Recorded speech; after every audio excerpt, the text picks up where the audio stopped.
Hey guys, welcome back to the show. As I promised, we are here every week with a new episode of Pitching Powerhouse and sometimes maybe a bonus episode or two. I have a couple of those that we've recorded and I can't wait for you to hear them. And today I am going to dive into one of the most frequently asked questions that I get and that we see in our community, which is all around pricing your services. People will say, how do I pick my rates or how do I set my prices? So if you've ever felt stuck or you're unsure about how to set your rates, you're in the right place. This episode is for you. I am going to talk about why pricing your time by the hour is probably holding you back from the revenue goals that you have and how you can be shifting to value-based pricing and that model will completely change your business and honestly change your life. You will feel such a sense of lightness and relief because it's not about how much you work being tied to how much you make or vice versa, how much you make being tied to how much you work and really switching to value-based pricing where you show clients the impact of your services and that's what they're paying for. So by the end of this episode, you're going to understand why hourly billing really limits your potential and how you can position your services for maximum value and how to really communicate your worth to your clients effectively so they get it, right? They definitely don't want to pay a premium if they're unclear as to what they're actually paying for. So we're going to talk about how you communicate that value where they say, send a contract, sign me up, and let's go. So when your clients call you, it's really common for one of the very first questions they ask after you kind of give your spiel about what you would do for them, how you would support them. The next question is inevitably, what's your fee or how do you price your services? It's definitely, something that people get a little bit nervous about when they're on the phone or now that everything is kind of Zoom. So you see people's faces. It's a little awkward, right? You're kind of like, how do I address this confidently? But also, it's uncomfortable sometimes to talk about money. That's why we do what we do here on Pitching Powerhouse and Inside Generation Academy. We want to eliminate any confusion about pricing and any stigma around earning an income and making as much money as possible in your business. So we practice, honestly, it's a lot easier to spit out that number, to explain why you price your services the way you do when you can confidently say it because you have practiced it. And I have been known to look in the mirror and say, my rates start at this rate and goes up from there. And I will say the number so that confidently it comes out of my mouth with no problem whatsoever. And I believe it, right? This is something that I think is a little bit harder for women than it is for men. So that's why we have these discussions so that you can tackle it confidently, be on the phone or send that email and emphasize the value of your expertise rather than just the time that it'll take you to complete a task or to provide that service. You have to flip that mindset and really focus on a more strategic approach to pricing that is around the expertise you bring, the value you're providing to your clients. I do not want you to settle into trading dollars for hours. I know when you bill by the hour, it might seem a lot easier, more straightforward. You set an hourly rate. And then it's kind of a mystery. It's anyone's guess as to how long things will take you to execute. But, the reality when it comes to hourly billing is that it will lead to a ceiling on your earnings. Why is that? It's pretty obvious because it will tie your income directly to the number of hours that you work rather than the value that you bring to the table. And when you price by the hour, you're going to cap your income potential to the number of hours you have in the day or that you're willing to work. And if you're anything like me, I want to sleep. I want 8 hours of sleep. I want to hang out with my kids. I want to hang out with my husband. I want to enjoy my family, walk my dog. I want to be in control of my time. That is a huge shift in my life from when I started law, which was all about making tons of money and having a prestigious job and all of the things that back then defined my term for success. And now I would say at the top of that list, probably tied with how much money I'm bringing in, is, do I have control of my time? And that also means where I'm working, when I'm working, what kinds of clients I'm working with. So that is as in importance to me as revenue.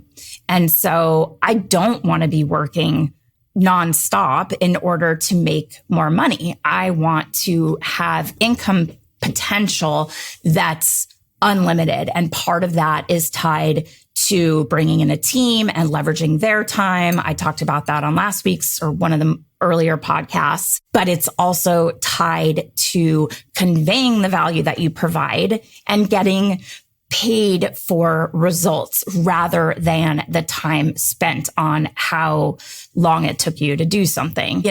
I know that a lot of people, hourly billing is easy because it can, be something, there's like time tracking apps like Toggle. You just turn it on when you're working on a client and turn it off. The rate is set. You can easily show them what you were doing and when. To me, it brings back that feeling I had as an attorney all around billable hours that I did not enjoy. I did not love that my time was valued based on every 10th of an hour. Because if your rate as an attorney is $500 an hour, every 10th of an hour, 6 minutes is $50. So if you got to get up and go to the bathroom and it's longer than 6 minutes, that's a $50 bathroom break you just took because you have to stop the clock. And I hated that feeling of just being on the clock and having to bill hours.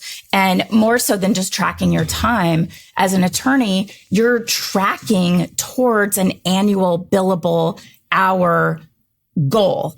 And it's a really, really high amount when you're an attorney. And it basically equates to very little time off, working nights and working weekends. Otherwise, you will not hit your billable hours goal and you'll probably get let go because you're not bringing in the revenue for your firm. All of that left me with such a negative taste in my mouth for just a gross taste in my mouth for hourly billing because it just made me hate being accountable for all of my time. Where are you? When are you coming? When are you leaving?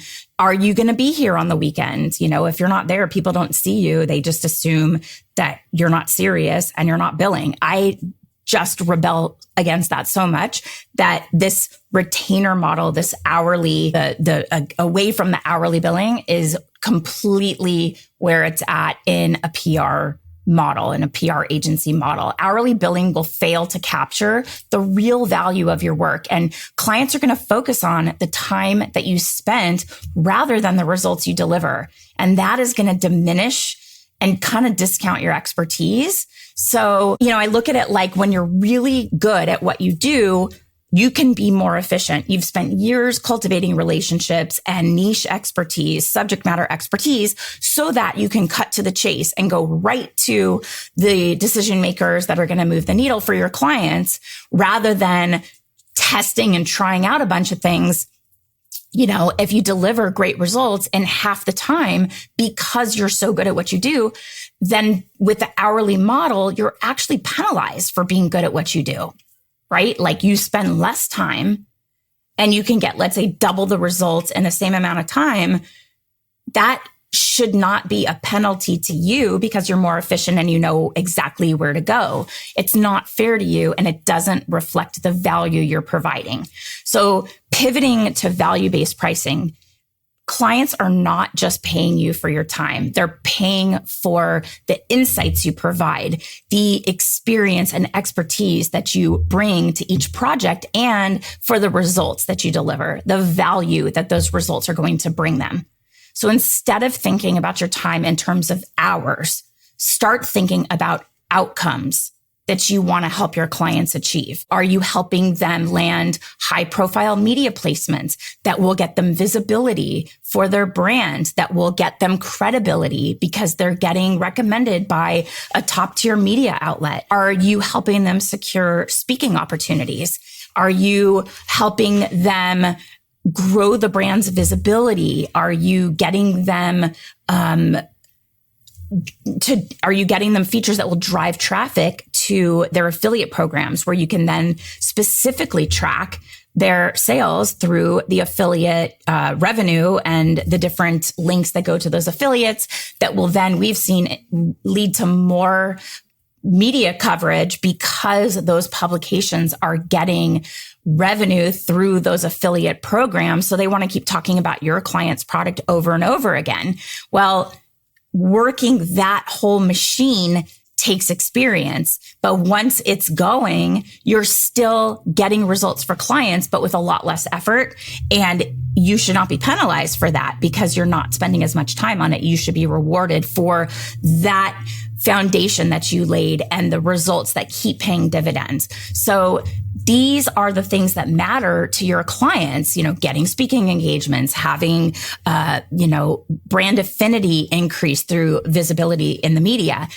That should be reflected in how you price your services. So you are going to position yourself as a partner who delivers tangible value and not just someone who clocks in and clocks out, right? This is a true partnership. It will require you to step in as a strategic partner. Whenever we talk to clients about their brand or some result that we get, some outcome, some upcoming launch, we say we, as if we are a member of their team. It's not like, oh, this is your press, this is your launch. We'll say we have our upcoming launch. We are a partner to our clients. And this is just one of those kind of simple ways you start to shift to value-based pricing by aligning yourself as a partner to your clients where the outcomes matter to them and they also matter to you. You're not just here trading time for money. You are offering solutions that help your clients achieve their goals. And you're a partner in doing that. And with value-based pricing, you can charge a premium because you're tying your fees to the impact and the results that you deliver, not just the hours that you put in. So that will elevate your brand, your agency as a go-to because it will help you focus on expertise, deep knowledge in a certain niche, contacts that will help clients that are maybe in a couple different niches, but that all kind of align in some way. And it allows you to charge based on your value, the results you get versus the time you spend. So the key is shifting away from hourly pricing and really focusing on communicating that value to clients so that they understand why you're basing your fee on a monthly retainer, what goes into that, what's an average month, what is included in that retainer. And it's all about effectively communicating that to your clients and showing them the value. So the first step there is to be really clear about the benefits and the outcomes your services are going to provide to them. And that means you are focusing, instead of how long something is going to take, you're emphasizing the results that they're going to achieve or that they're likely to achieve and in what time frame, right? That will come from working with you. And when you're discussing your pricing, you want to use language that really reflects value, such as outcomes or ROI, return on investment, tracking KPIs, key performance indicators, or talking about the retainer fee as the investment, because you're making it clear that they are not just paying for your time, but they're paying for those results and your expertise. And it's a lot easier to set this up at the beginning of an engagement with a client versus shifting to this model once you're already working with them, unless you can find a way to have the retainer fee kind of match the sort of average hourly, monthly, hourly invoices you would send them. So let's say on average, some months were 10 hours, some months were 12 hours, some months were 15 hours. Maybe you can come up with a retainer fee that just goes, even across the board, and just so that they can expect what they're going to have to pay every single month. It's actually easy for them because they're able to predict what their PR expenses are going to be every month because the fee is the same. And clients, when you're shifting to that model, you might have clients that are a little turned off by it, but stand firm. And what you can do is explain to them how the model benefits them by focusing on delivering high quality outcomes rather than just clocking hours. You are able to offer them services that tie in to other clients. Like we have certain clients that have really nice, juicy budgets for influencer marketing and other clients that have no budget.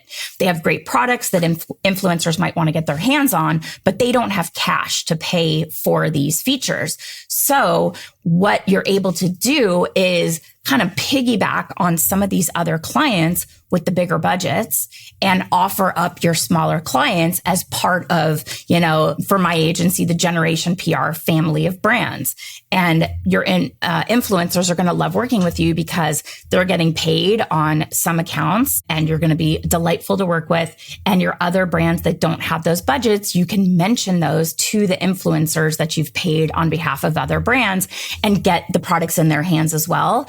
And so that's one of the ways that you're able to offer that value without actually tracking time on it or charging for it. It's just a benefit of those relationships that you've already made. Your client is benefiting from that. That's just one way that works. But, what we want you to really focus on is with this communication, really ensuring that the client understands the full scope of what they're getting, whether that's your retainer model, which is what I recommend, project-based pricing, which I do not recommend because I notice there tends to be a lot of scope creep, meaning you think the project is going to be 3 months and then there ends up being more involved.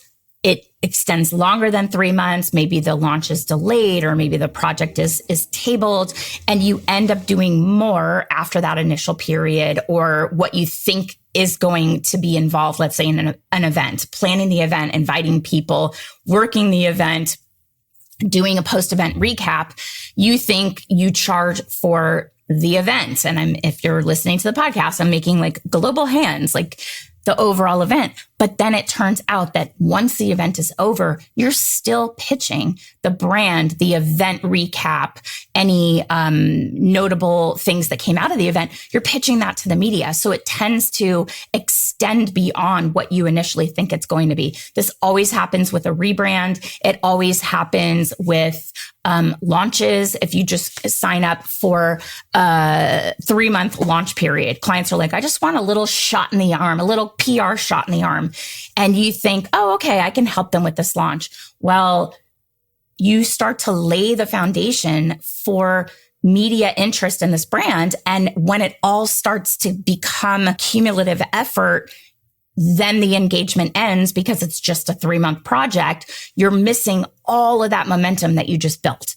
And so you're like, well, I did generate this lead. Let me just see it to fruition. And now you're either passing on your contacts to a client, which we do not ever recommend you share contacts. That's your intellectual property. That's your proprietary relationships that you've cultivated. And if you don't want to share the contact, you don't want to leave your media contact high and dry because you don't work with the client anymore. So you're like, well, I'll just do this one. And then the next one comes, well, I'll just do this one too. And now there's scope creep. So I don't love projects for that reason. We focus on value-based fees and making sure clients really understand that it's about the results we deliver, that it's a cumulative effort. It's always kind of building momentum, consistently keeping the brand fresh and interesting in the eyes of the media, even if there's nothing to launch. That's our job. We're creating stories. We're creating ideas that we share with the media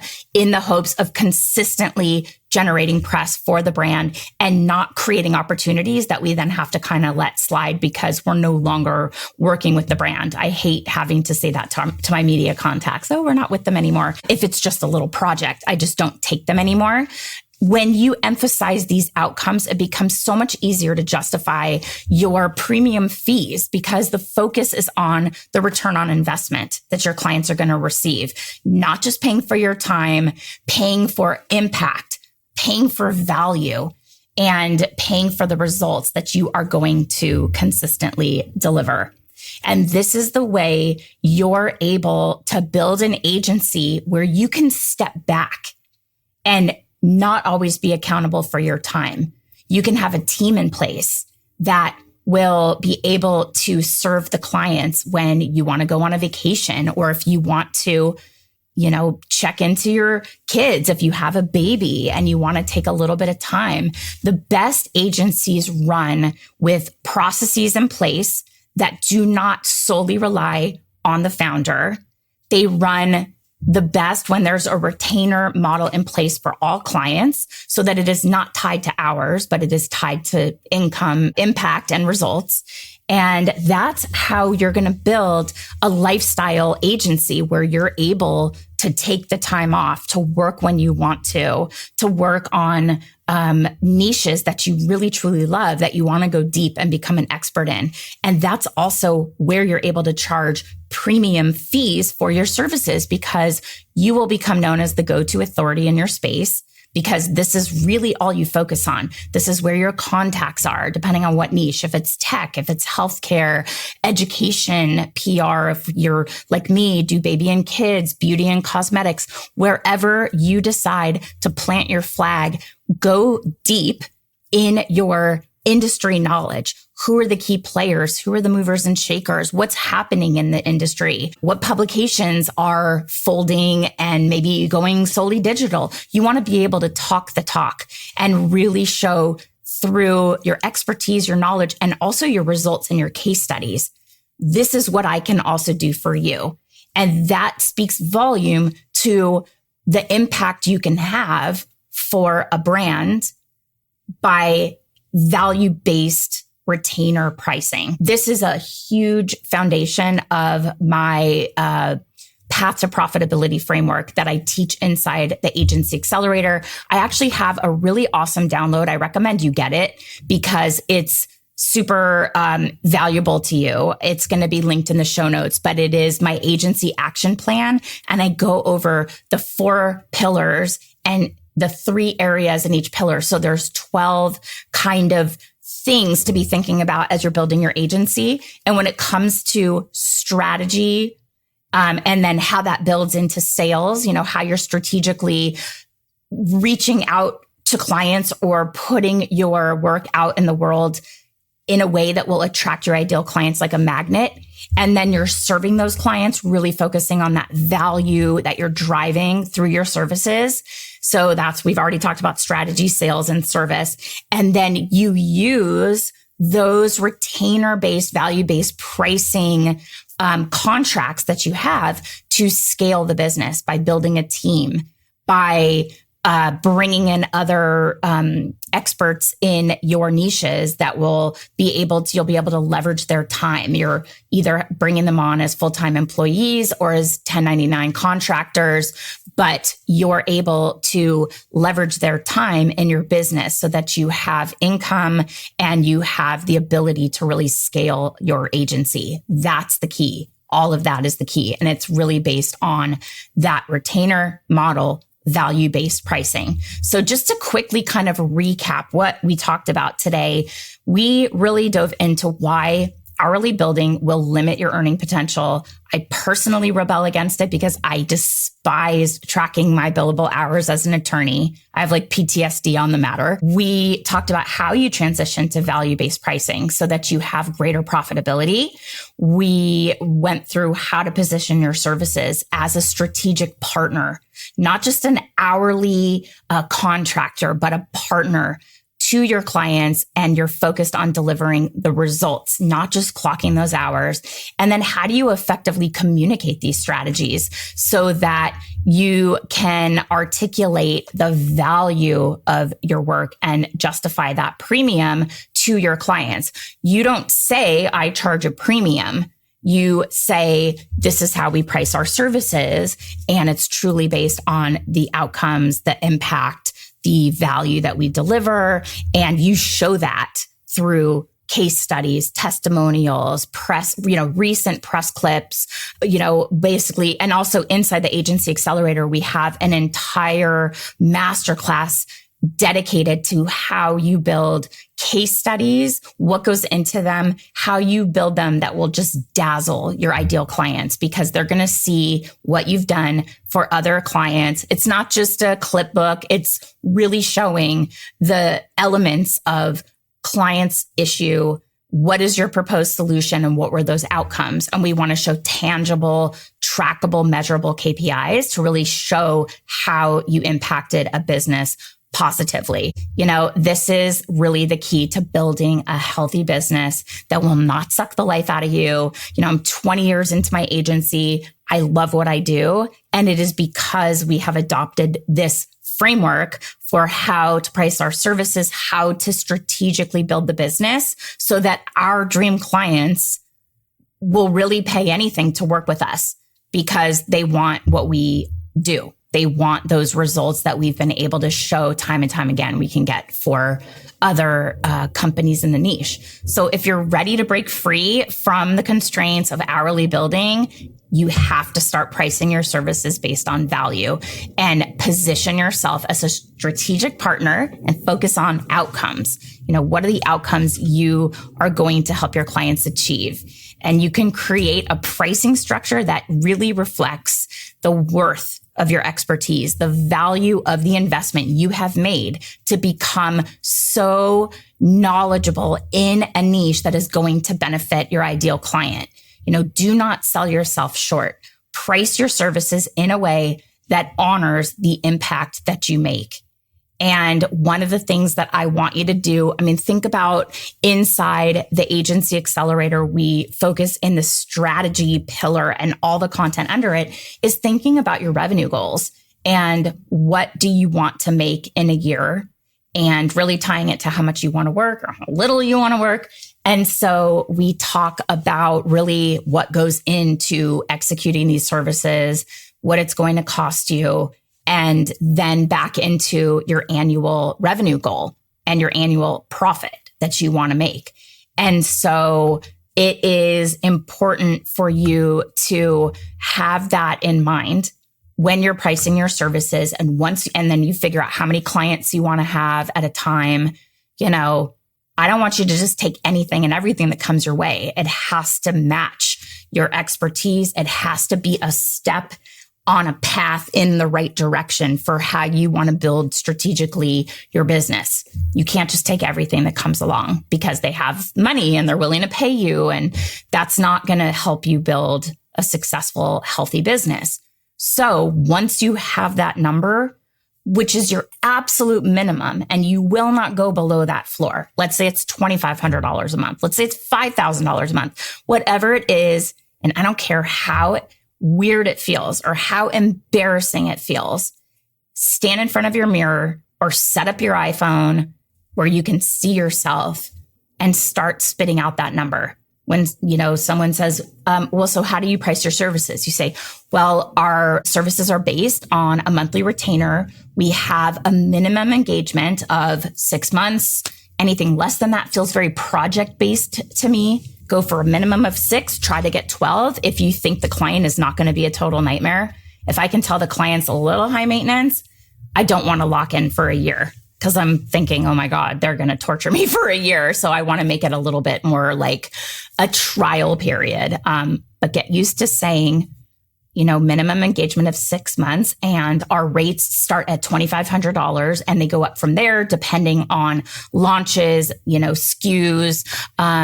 Like we'll say, you have 10 SKUs, we're probably in that $3,500 range. I have to really sit and think through it. Sometimes I will quote a little bit high on the phone, and then I'll come back and my proposal will be a little lower just to kind of have that juxtaposition. So they're like, oh, they really thought about it and came down, right?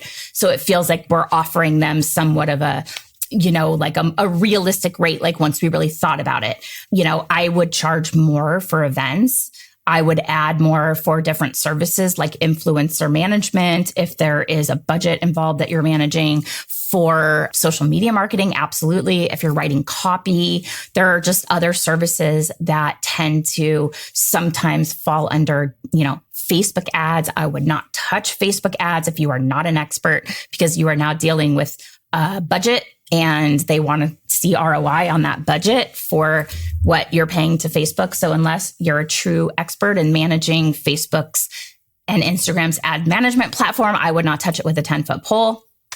But these other things add a fee to your monthly retainer. So it also gives you a little bit to peel back. If they're like, well, that's out of our budget, you can start to pull some things back so that you're reducing the monthly fee, but not really just cutting it because they can't afford it. You're actually dialing back some services so it feels like a bit of a compromise, but you're not just cutting the rate because they asked you to.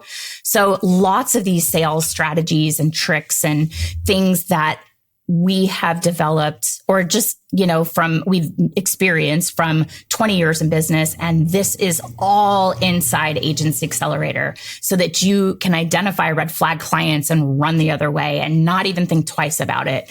Just all of the things that come up in the sales process, in creating a proposal or a capabilities deck.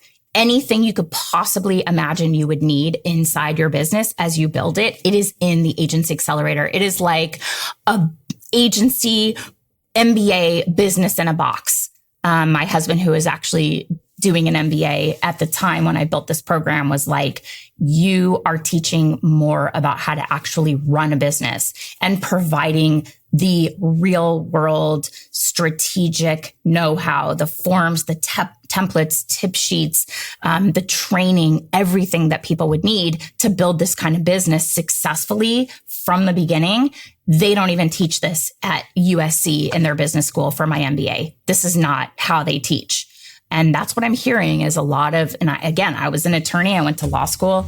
It's very much, it's really like how to think like a lawyer, not necessarily like the law and how you make an argument. There is some of that, but really the hands-on, practical, tactical, applicable things. Like how do you make a company, build a business providing a service, and how do you make it profitable, make it successful, protect yourself against lawsuits, have an ironclad retainer contract that will protect you, that's fair to the client, all of this stuff.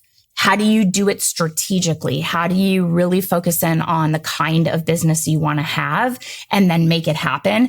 That is what we put together inside the Agency Accelerator. We've been running this program for about a decade, iterating and making it better all along the way based on real life experiences in my agency. I still run Generation PR every single day.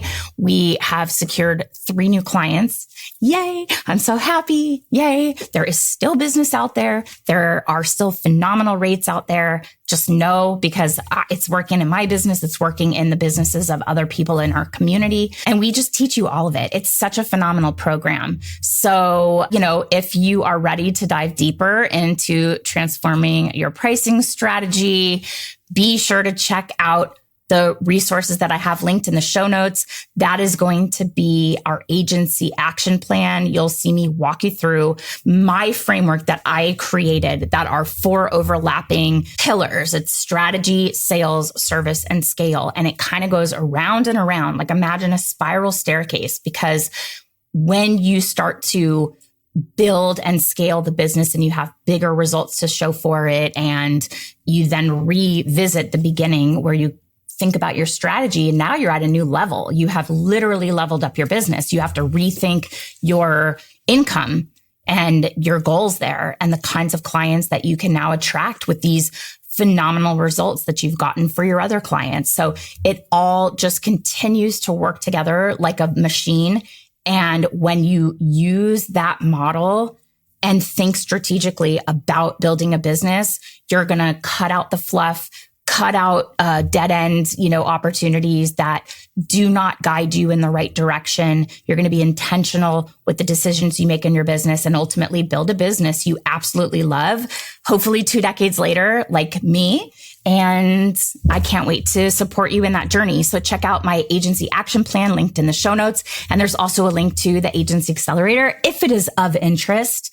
If you are anywhere in your agency journey, whether you're just thinking about it, like maybe you're freelancing and you really want to take it to the next level of income and impact, that would be a great program for you to build it right from the outset. We even have people that have been running businesses for 20, 30 years, and they come in and they completely overhaul their processes and make it smooth like butter using all of our systems and processes. Everything is all set out for you and just ready to go. So no matter where you are in your journey, we can support you. And it would be my honor to help you as you grow and scale your profitable agency. But the first key to that is getting far, far away from billable hours and hourly rates and pivoting immediately to a retainer value-based pricing model. So if you have found this episode helpful, I would love to hear from you. Let me know how you're planning to implement value-based pricing in your business. Reach out to me on Instagram at Generation PR or at Generation Academy. And also, if you know somebody that could benefit from hearing this information, get them out of this hour, trading dollars for hours rut, send them this video, tell them Jen sent you, and I'll talk them through how to do it. And leave a review. You guys, this is a podcast. People need to find us. We need to help as many people as possible. And they can't find us if they don't know about us. So it's the easiest way you can help a business that you like and an entrepreneur that you believe in. Leave a review. Just leave some stars wherever you're listening. We're all over the place, every podcast platform, but it is like my passion sharing all of this. I want all of us to feel comfortable talking about when you get into our coaching calls inside Powerhouse Plus, we talk about everything. We talk about all the ways that we're pricing. We talk about ways to kind of cut, negative clients loose, so that we're not kind of hunkered down by the clients that suck the life out of you. We talk about red flag clients so that you know how to run the other way and never look back. We talk about pitching strategies, media contacts we're sharing, collaborations on events. It's so awesome. So that's kind of the next level that we can support you. That is Powerhouse Plus, my pitch lab and coaching program. But in the meantime, check out the agency action plan. I promise you, you will be so inspired to build your business strategically and start making incredible retainer revenue for your company and get out of that trading dollars for hours. So that's what I have for you guys this week. Thank you so much for joining me yet again. And I will see you next week on another episode of Pitching Powerhouse.